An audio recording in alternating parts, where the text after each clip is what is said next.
gubadhee natti hin tani. Garaana nyaata wansaan gollaalee mucaa bareeduun ijaan ilaalee qalbii koo gateen qofaa koo galee ansii duweera koyaa magaalee.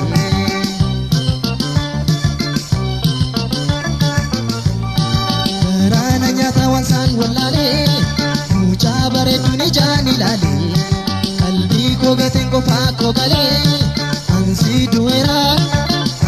duweera koyaa magaalee.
Shole bareetti dhala anaan na gubee ibiti jaalala barbaacha keetan olee togala badiina kottu barbaana loola.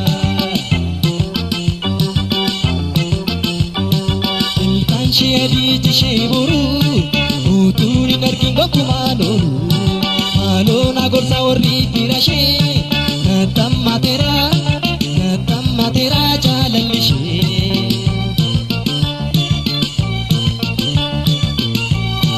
Ilkaan shee adii jishee boruu utuun hin argin gonkumaa loolu maaloo na gorsa warri fira shee natammateera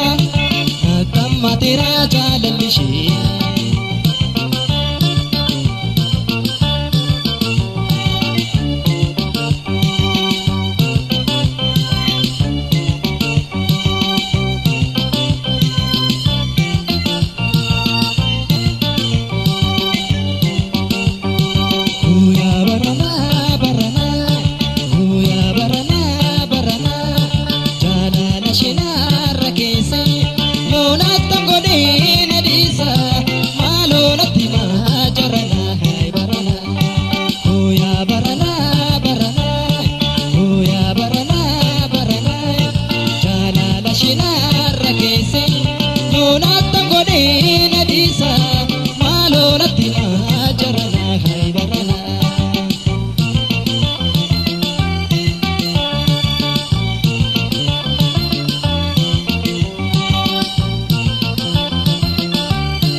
Nadi salata bulee kaetu garana nyaata waa'ee jaalala namni beektani anoo gubadhee natti hin tani.